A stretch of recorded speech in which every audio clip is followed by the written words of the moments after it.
One of the most remarkable aspects of the Church of Jesus Christ of Latter-day Saints is its unique history. Throughout the world, great stories from faithful church members have only added to that history. This program shares some of these incredible stories of faith, perseverance, hope, and inspiration. You're listening to Legacy. I'm your host, Nathan Wright.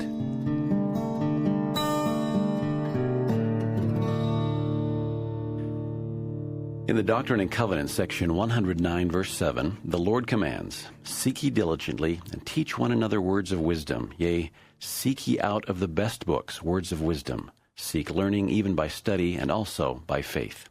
Today in the Mormon Channel studio, we are joined by Kenneth and Audrey Godfrey, historians and co-authors of By Study and by Faith, the History of the Church Educational System. Welcome to Legacy. Thank you. Thank you. Please, if you would, take a moment and tell our listeners about yourselves and what brought you to this project. Well, I've always been interested in history. I got the love of history from my father. I always thought he was born with one leg in the 19th century and one in the 20th. And all through the years, I've written histories about and poetry about my family, where I grew up, and then I got a scholarship to Weber College, and it was in journalism, and I was the journalism editor there. And then when I got to Utah State, I had a KSL scholarship and changed over to speech for a while. But then I got back on track on history and got my degree, though, in English. And then 30 years later, went back and got my master's degree in history. And all along that time, I've been writing historical things. Very good. Brother Godfrey.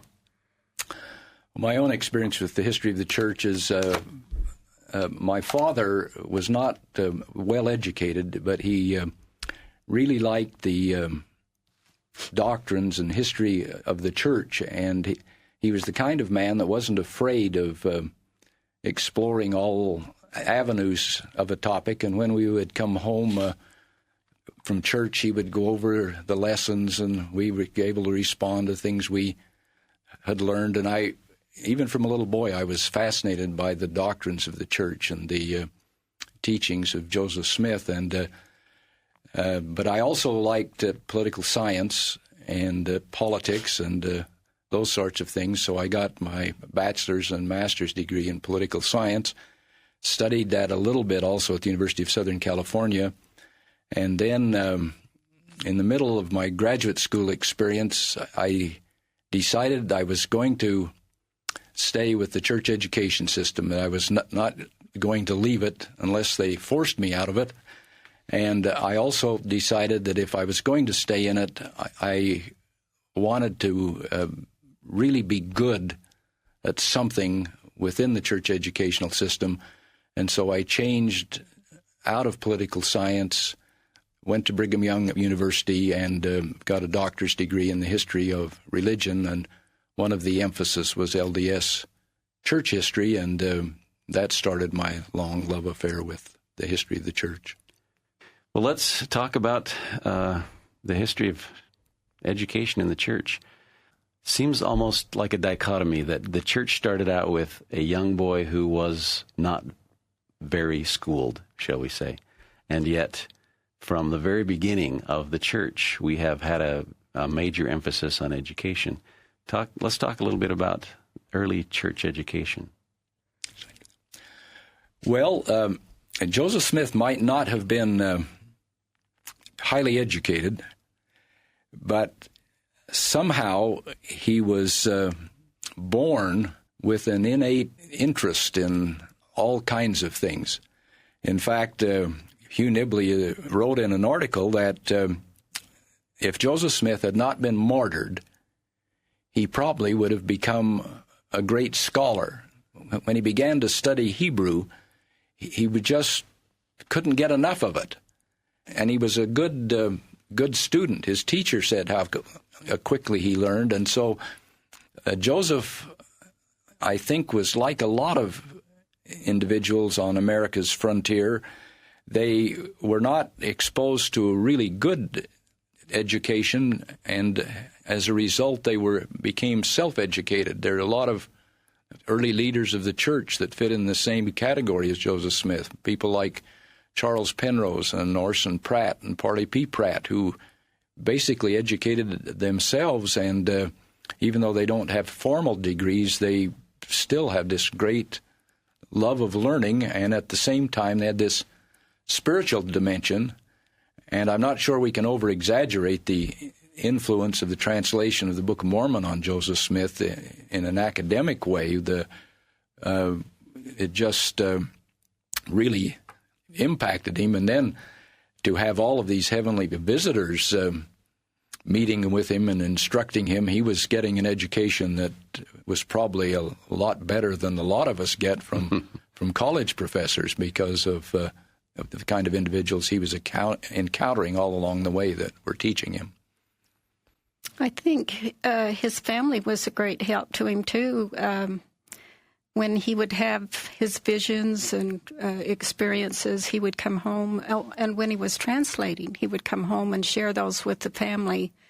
And so it was an enriching thing for all of them, too. And, of course, Emma Smith had some education, and I think she was probably an influence in helping him also. So what were some of the early educational endeavors by the church in, let's say, Kirtland and Missouri and Nauvoo?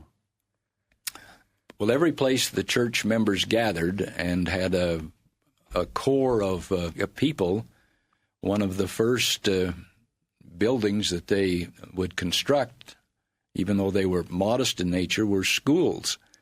And in each of these schools, regardless of what was being offered in a secular way, they also managed to incorporate some of the teachings of the church in these schools.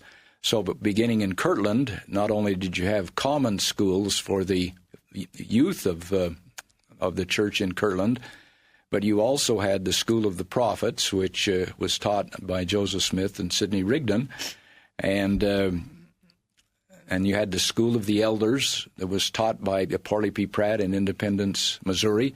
It's even said he taught in his bare feet because he didn't have shoes apparently at that time. And so there right from the beginning was always this emphasis on education. They took it very seriously. In fact, there was one class that was in Missouri that was taught by John Murdoch, who apparently the students were not taking the class very seriously, and Brother Murdoch got after them, and the students got after him for getting after them, and they went to the school authorities, and Brother Murdoch was tried in a church court for what had transpired in his class. And it isn't so much, it isn't important so much as to the content of the actual trial as it is to observe how seriously Latter-day Saints were taking education even back in the Missouri period. And Brother Murdoch had to apologize to school authorities for losing control of the class, and things were much better after this hearing took place. And so there was, right from the beginning, this great emphasis on education. And they even had a Hebrew school in Kirtland, and the prophet was that they hired a man who spoke and read Hebrew, who was a professional teacher, and Joseph Smith was a student in this Hebrew school, as were many of the early brethren, and they took their education seriously. In fact, there's an account where Orson Pratt and Joseph Smith got into a fairly vigorous discussion as to the correct pronunciation of a Hebrew name, and they went at it quite vigorously, and they were excited, and they were really going at each other on the pronunciation on the pronunciation of this word. And the head of the school once said that Joseph Smith was just like a calf that had sucked 2 cows dry and still wasn't full. Go ahead, Sister Jeffrey. Well, I was just going to say, I think we think of them maybe as being on the frontier, but there were learning opportunities. There was a Western Reserve College near Kirtland, and converts coming from England who were educated. And so they're not in a vacuum of not having opportunities. Very good. Did anything change in a major way once they came out west? Was there a different emphasis or setting for education in the church? Well, I think the fact that there were more Latter-day Saints here and had to change the church's emphasis on education just a little bit, because you had to provide schools. They settled here. They stayed longer, and so the schools became more sturdy and not so temporary. And in that case, there was a little bit of difference in terms of the church experience in education. But at the beginnings, there were a lot of things that were similar. In fact, I think Audrey has a case of, who was it, George A. Smith teaching in Cedar City? Maybe she can tell that story. I was just going to mention some of the schools. Before that, though, Brigham Young urged people to bring books with them when they crossed the plains. And still there were, the materials weren't very available. But George A. Smith, well, first let me tell you the first school in the Great Basin. This opened in October of 1847, just 3 months after the first group arrived. It was held in a circular military tent in Salt Lake City. The school was taught by a 17-year-old Quakeress, Mary Jane Dilworth, who had been set apart to teach children by Brigham Young. Her sister, Maria Dilworth, described the first day of school. "My sister called us and said, 'Come, children, come. We will begin now.' There were just a few of us, I think only 9 or 10.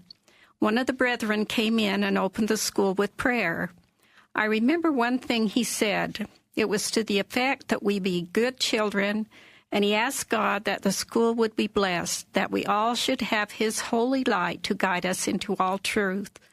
The first day, Mary Jane taught us the 23rd Psalm, and we sang much and played more. And I thought as I read that, the school epitomized the view of education by church leaders because they were blessed by the priesthood, they were guided by gospel principles, and they were taught the scriptures. And then as far as George A. Smith's little school, this was in Parowan. And I should mention that a lot of schools were held in pretty rough places. A lot of saints had built dugouts for homes, and some of these were used as schools. One school was held in a dark cellar. Many were too small for the number of the students, and this is what George A. Smith said. My Wickiup is a very important establishment composed of brush, a few slabs, and 3 wagons. A fire in the center and a lot of milking stools, benches, and logs placed around, 2 of which are fashioned with buffalo robes. To see my school some of the cold nights in February, scholars standing round my huge campfire, the wind broken off by the brush, and the whole canopy of heaven for covering, and the thermometer standing at 7 degrees. My, oh my. That's a marvelous description, by the way, of a man who really believed in education and that all this was important. Mm-hmm.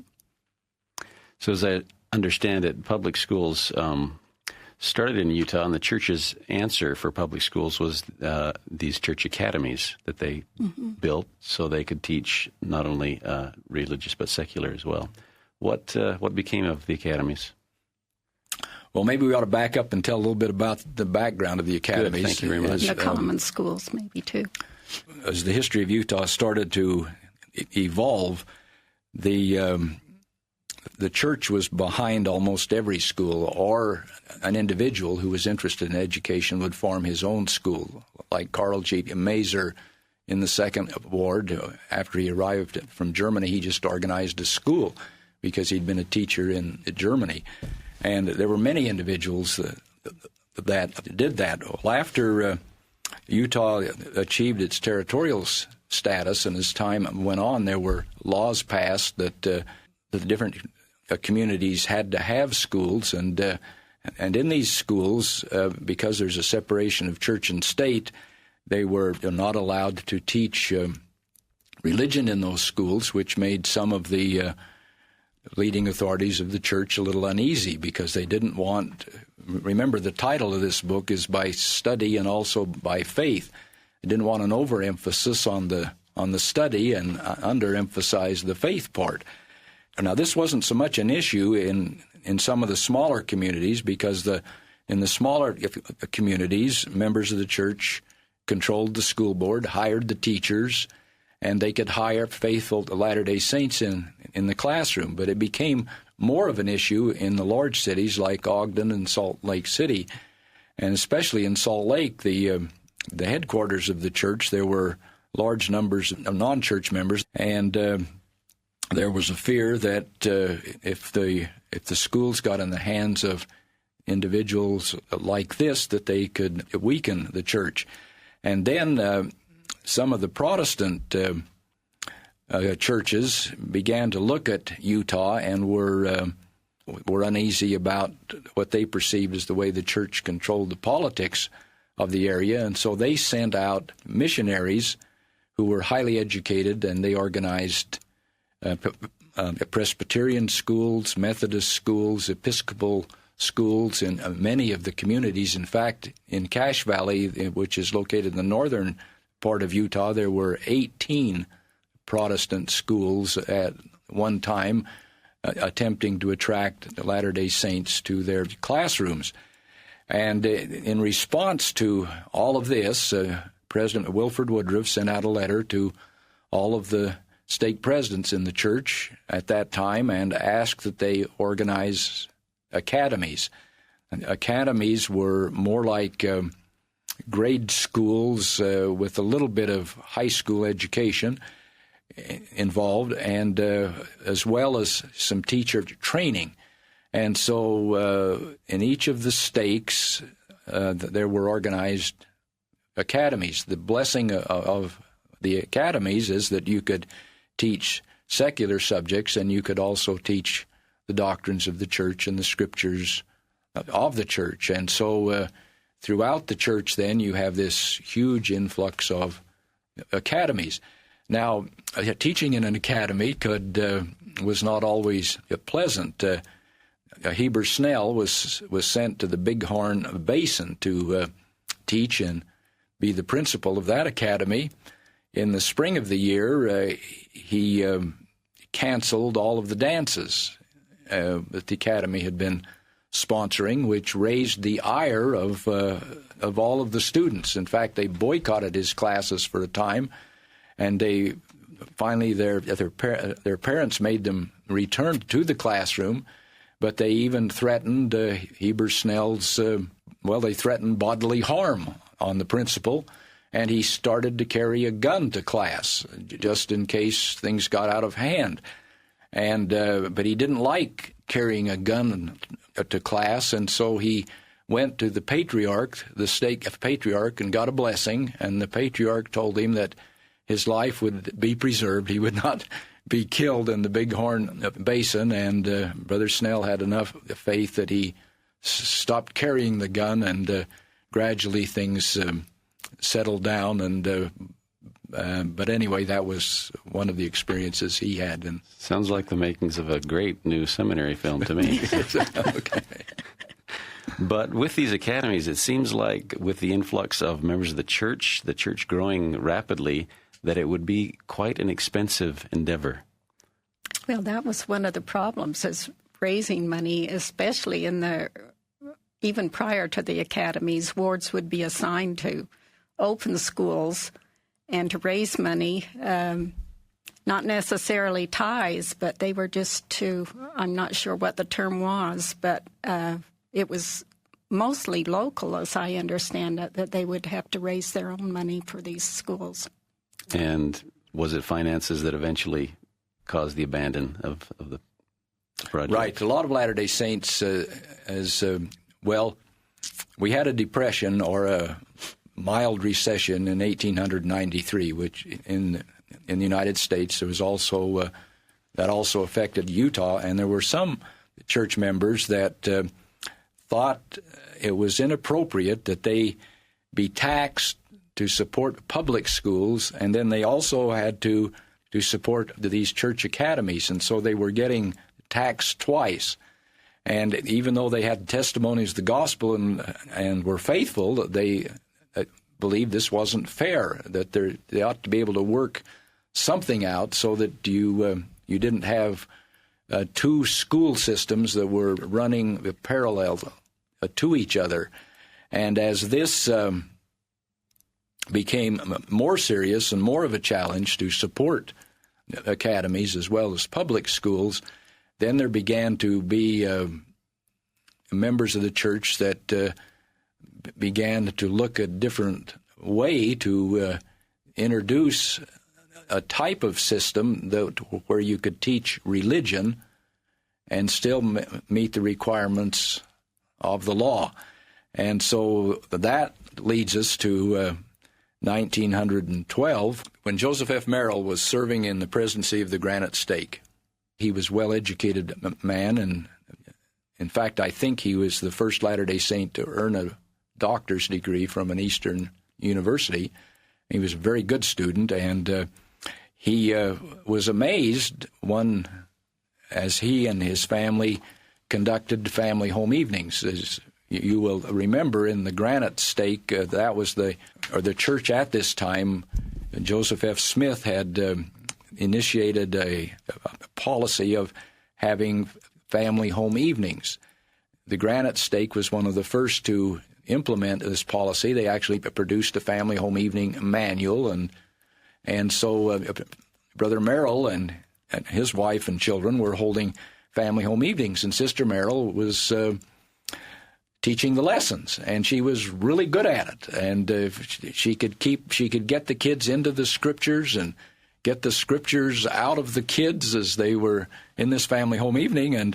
And one evening, as Brother Merrill tells this story, he just said to her, "How do you do this? How did you get all of this knowledge?"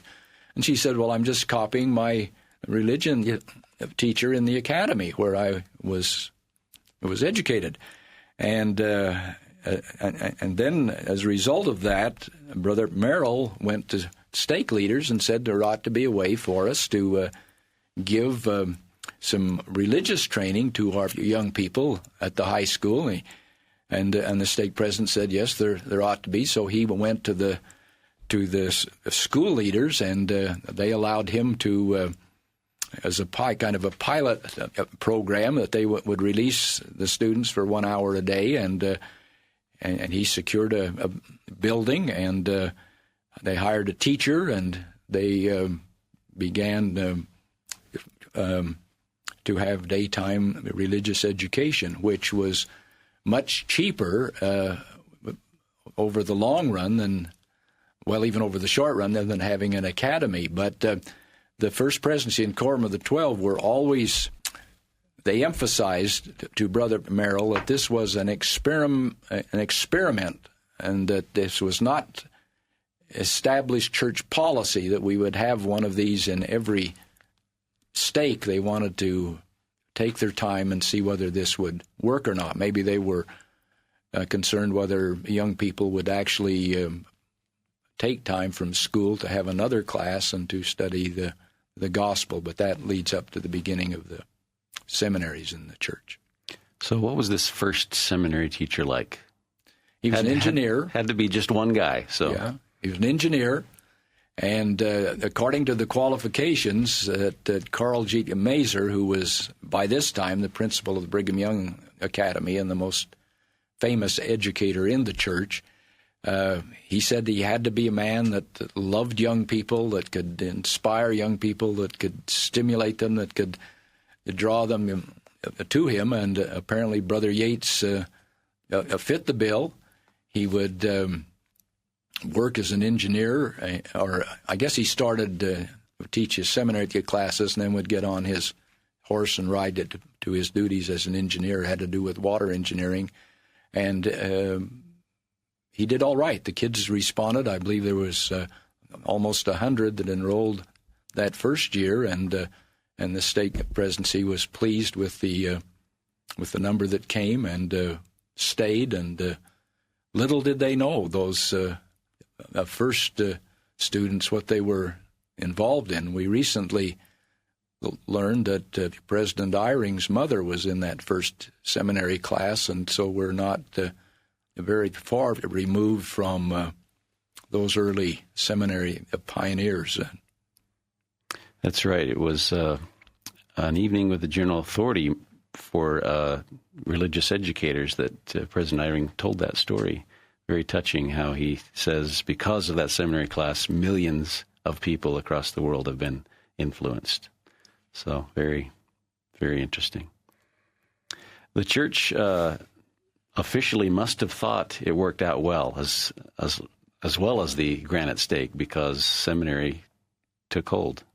When you read it in its entirety, it's slower than you would think, and there are more discussions about it than you would think.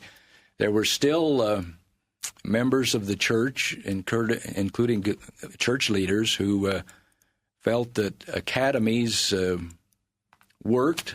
They'd had a history, and in fact, even David O. McKay had been the principal of the academy in Ogden, and he had strong feelings about the good that the academy had done. And when the Brethren, for economic reasons, decided to stress seminaries, there was still some opposition because seminaries did not have a history or a track record. They didn't know whether those would work or not. The main thing that seminary had going for them was the fact that they were so much cheaper than having an academy. If you build a seminary building adjacent to a high school, it doesn't cost nearly as much to give a religious education to a Latter-day Saint young person than if you have to build a whole academy. And so eventually, in the early 1920s, Elder Adam S. Benyon, who was the superintendent of church schools, later became a member of the Quorum of the 12 Apostles. You read through his correspondence and the meetings of the Church Board of Education, and they finally concluded that for economic reasons and the fact that seminaries, the ones they'd had, were proving to be effective, the church finally decided they would go with seminaries and phase out the academies, give them to the state if the state would accept them.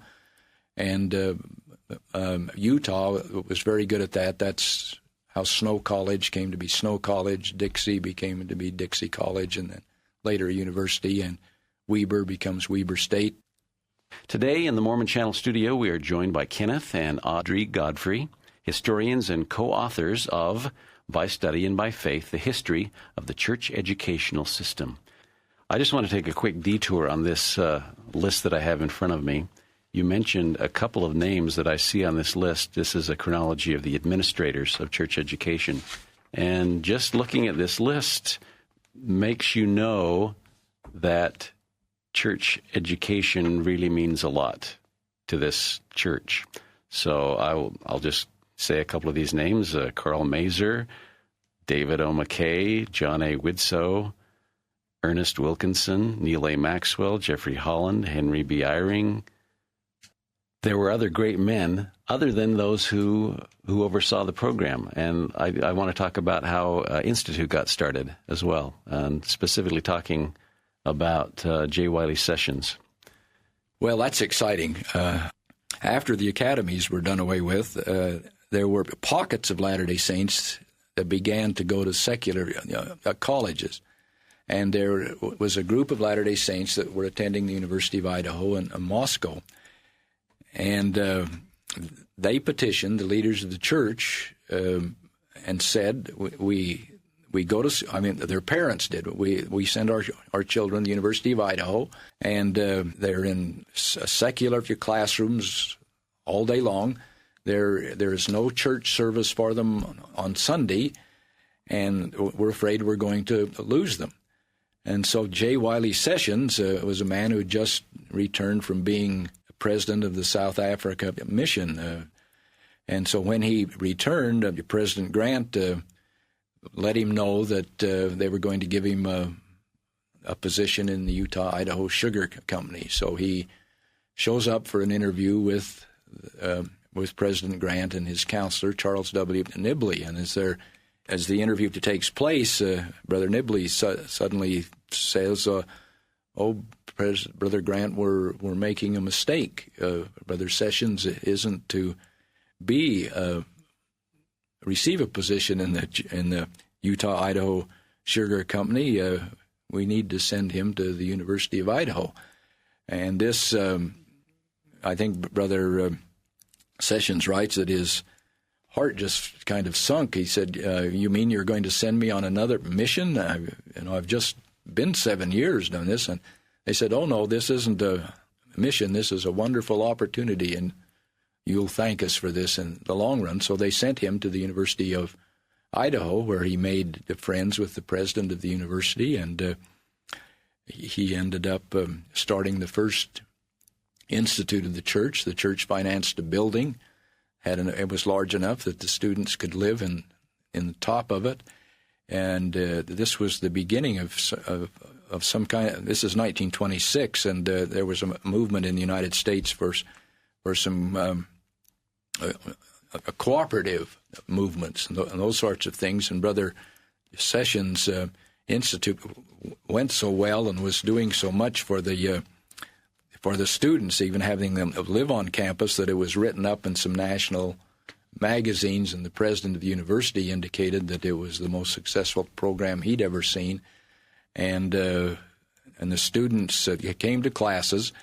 The first classes had to be acceptable to the university and had to be taught in a non-sectarian way, and so they had more to do with ethics and good Christian living than with actually teaching the scriptures of the church and Book of Mormon. But students responded. Their testimonies of the gospel grew. Their parents were pleased, and just shortly after the University of Idaho Institute became a success, they started one on the campus of Utah State University in Logan, and then they spread to campuses where there are Latter-day Saints enrolled in schools. We're visiting today, for those listeners who are just joining us, with Kenneth and Audrey Godfrey, historians and co-authors of By Study and by Faith, the history of the church educational system.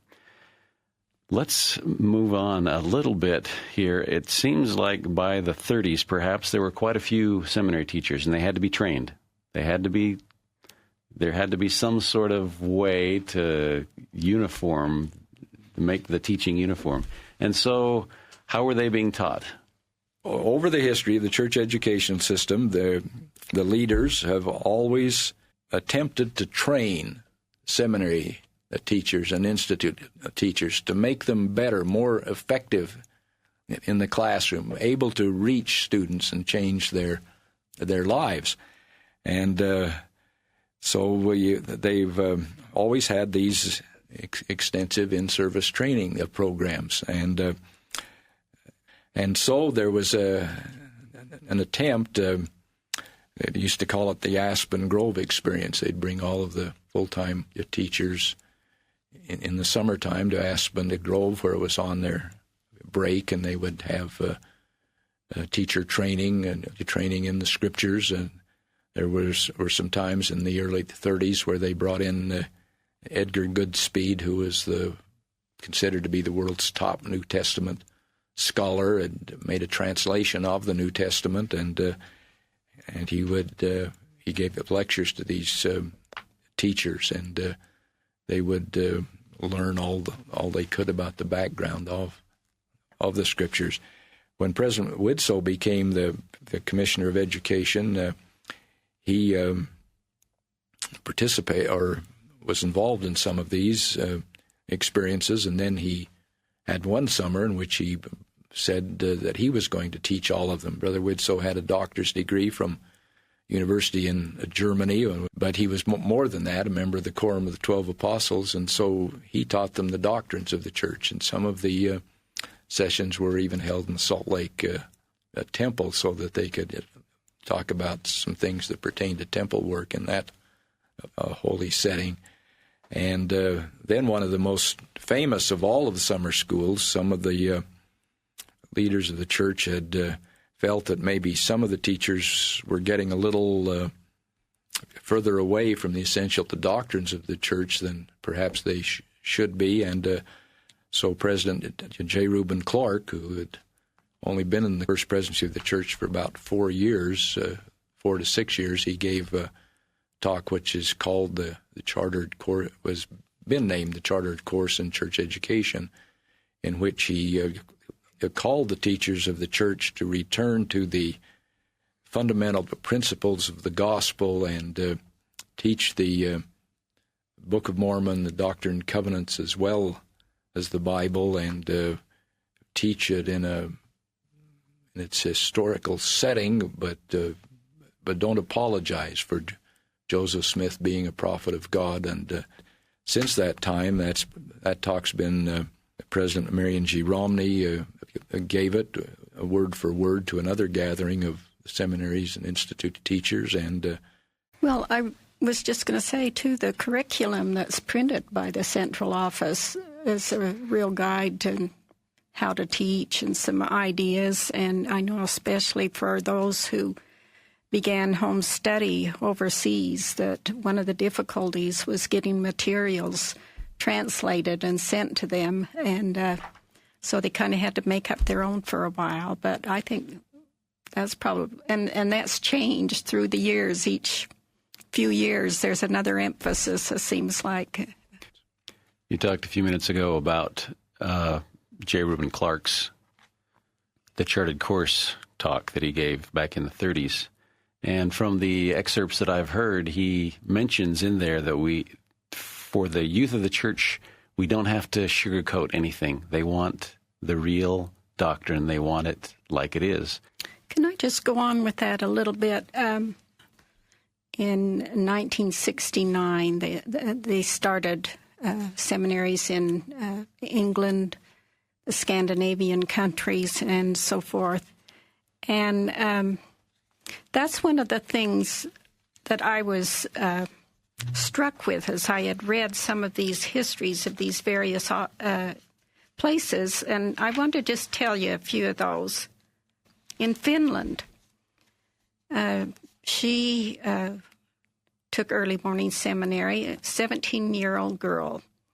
She and a classmate had carried on a feud for some time. But after a seminary lesson, the girl went to her enemy and tried to talk to her, showing her love and how to act as a good friend. This resulted in the former enemy attending seminary, and after a little while, 2 more girls of the same age got interested and became active also. Now, young people in Europe were surrounded by immorality, not just sexual, but pressure to be dishonest in their grades, cheating on tests and such. And so one of the teachers was trying to teach them to be honest for the sake of honesty. And he asked them if they would cheat on a test, and many of them answered yes. And he said it's pretty hard for them to harmonize what they consider to be Western in the sense of American cultural notions, not religious doctrine, and applying them to their own situations. But a couple of other examples of how they were able to do this. The church sent CES missionaries to Mongolia in the early 1990s. And some years later, Brother Ross Cole was visiting some of these classes, and he asked how many of them had been members of the church for a year, and only 4 of them had. And the rest had not yet reached that mark. And he asked them how many had a testimony of the Book of Mormon, and every student raised their hand. Brother Cole wondered how they could have a testimony without reading the book. Then a boy about ninth grade raised his hand and said, "We don't have the Book of Mormon or all of it written out, but I have studied some of the verses my teacher has given us. It's kind of like cake. If you take a bite of cake and you like it, you know the whole cake is going to taste the same way, and it's all good. I've had that experience with the Book of Mormon. I've read some scriptures and I've prayed about them, and I have felt the value of their teaching. I feel like it lifted my soul. I think that's what a testimony is. So yes, I do have a testimony of the Book of Mormon." And there are many stories like this of young people who are touched by the lessons they receive. Wow. Even with early morning seminary, that still doesn't work for some students. Mm-hmm. So there has to be another program. What can be done for them?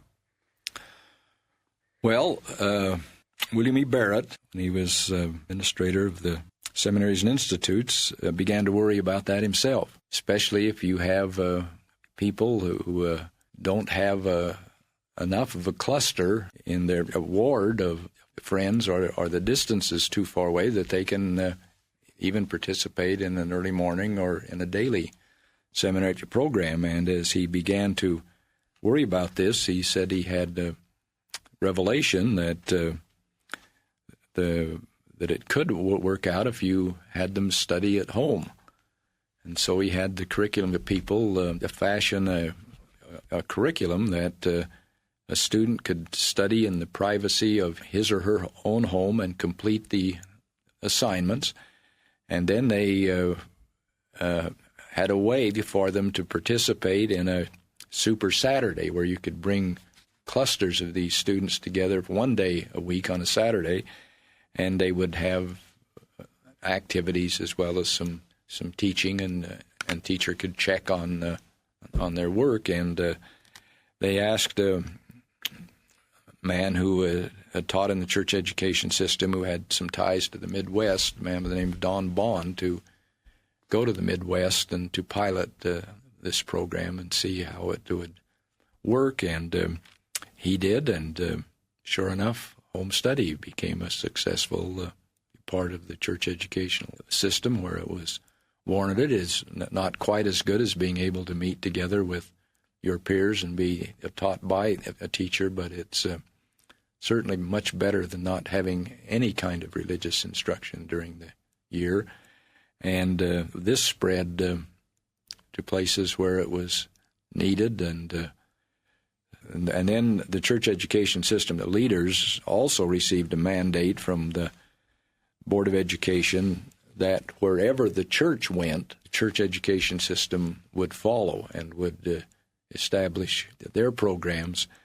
And I don't think you can overemphasize the value that a seminary and institute, in whatever form it took in these countries, has made in the lives of the students, because you have just many church leaders in these countries came out of people that had participated in seminary and institutes. So it's the leadership impact.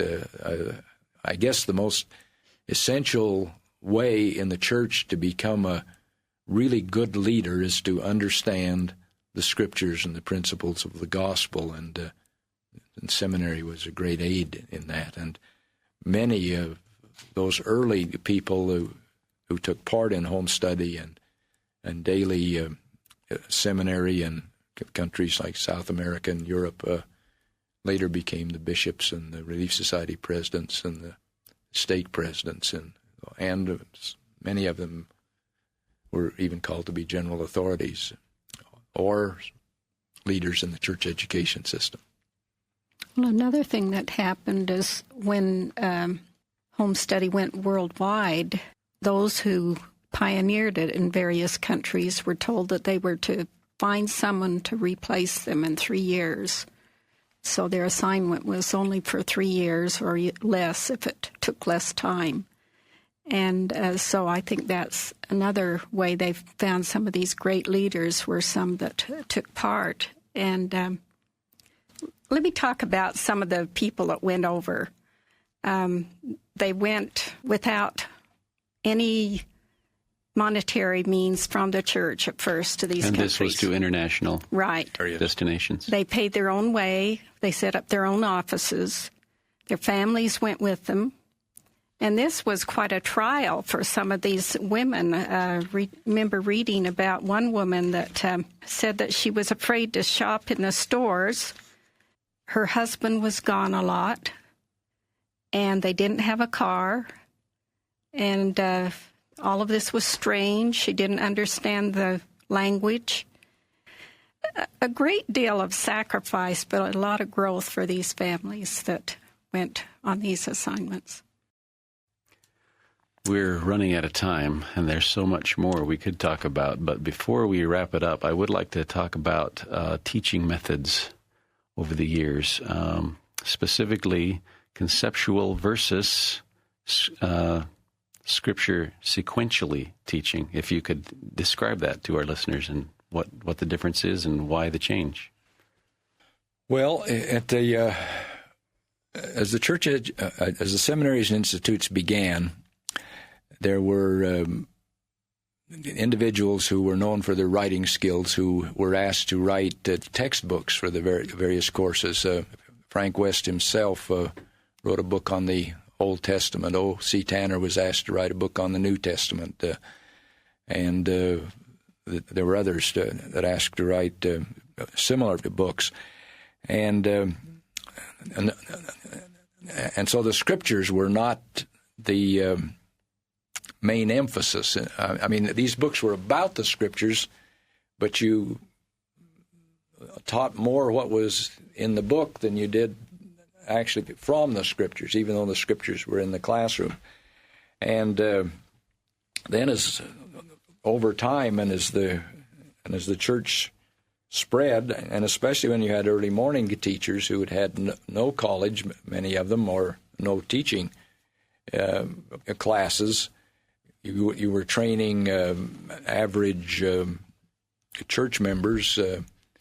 Then you had to have it was believed you had to have more helps, and so the curriculum department began to develop aids for these teachers. And it was thought at this period of time that if you taught a concept like faith or repentance or morality, that one concept a day was about all a student could handle. And so if you got a student to understand that concept and then be able to teach that concept to someone else and then apply it in his life, you've done a pretty good job. And some of the lesson manuals were really good, but they were quite large, lots of pages, and you had lots of ways you could teach. There were motivational items, there were games, crossword puzzles, a way to clinch things down, and gradually, as the church grew, some of the brethren, and I think even some in the church education system, began to worry about the size and the expense of all of this material.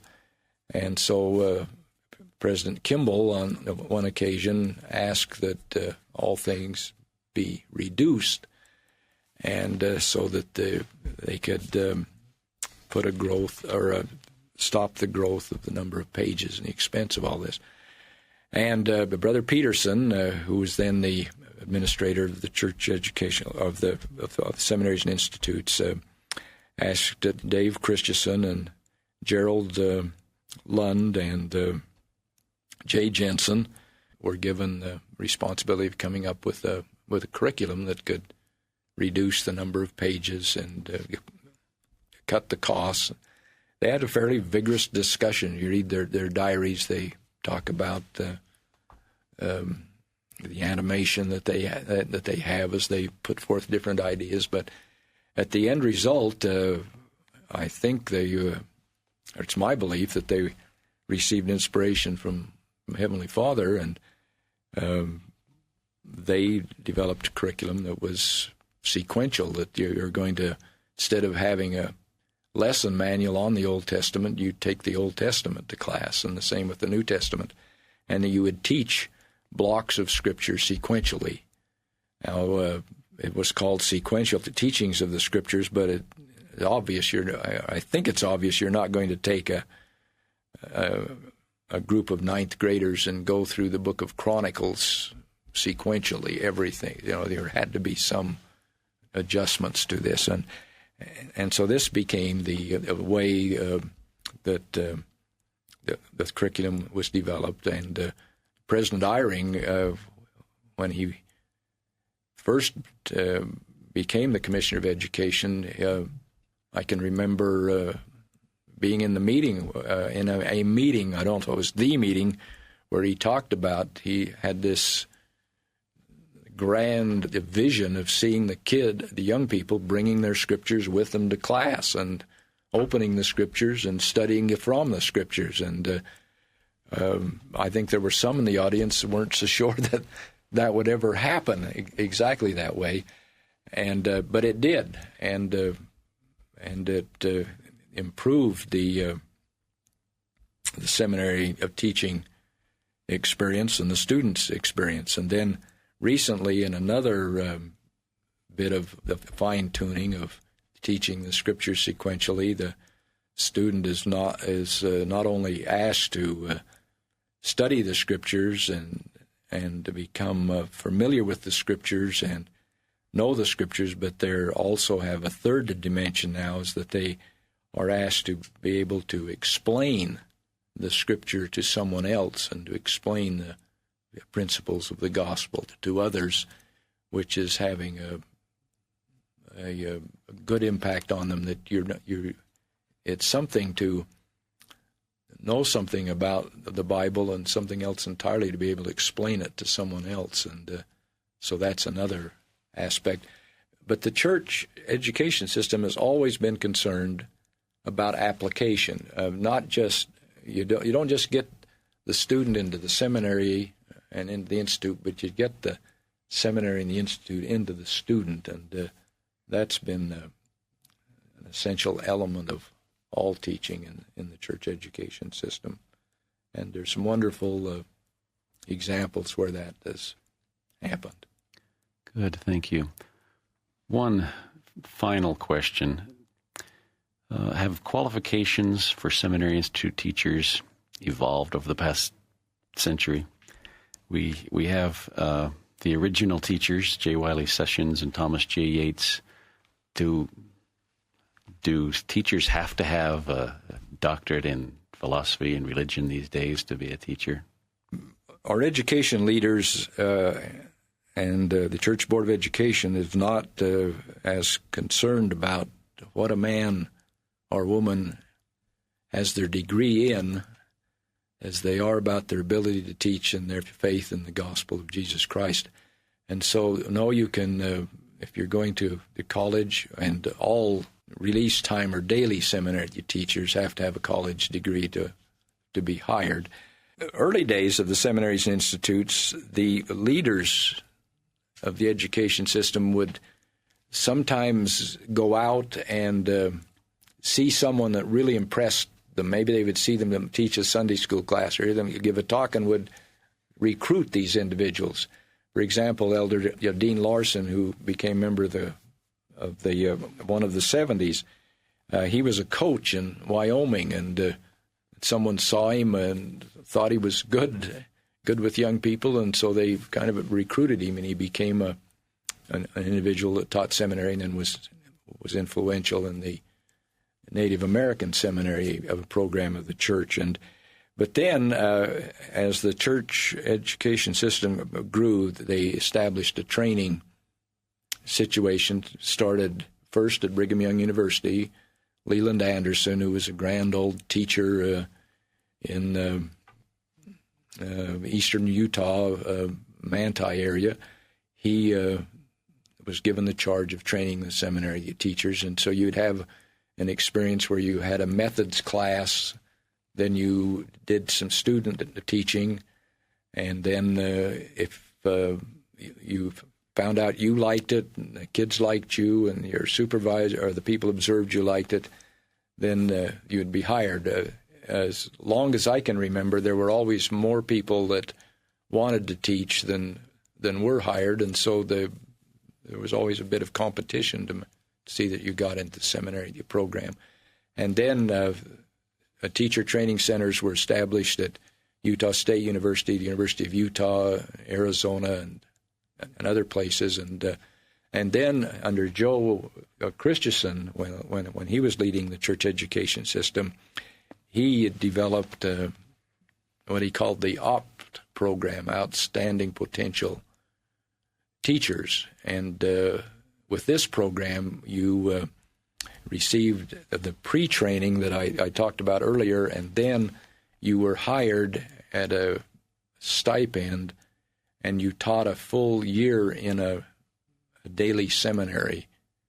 And that has improved the quality, because by teaching longer, you find out whether you wear well and how the students are going to respond. And you also find out whether you like the seminary experience, the seminary teaching experience or not. And so so you do go through quite a rigorous training program. There's still more people that apply than each year than can be hired, and there were a lot of those old veterans that were even considered to be fairly good at it, who wonder if they would be able to be hired today, because it's the competition may be a little stiffer than it used to be. It sounds like the main qualification is personal conversion. Is that fair?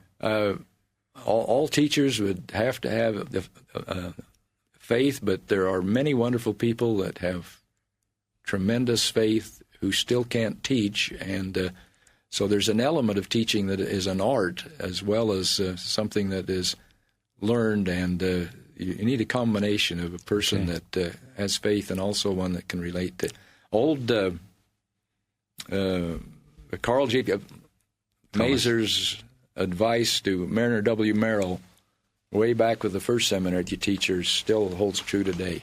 You have somebody that likes young people and can get the gospel into their hearts. Very good. So we've been talking today with Kenneth and Audrey Godfrey, historians and co-authors of By Study and by Faith. As I understand it, this book is being written for the centennial of seminaries. Is that right? Looks like it might turn out to be that way. I don't know if it was considered that in the beginning, but we're getting very, very close to the centennial. Very good. I appreciate you being with us today.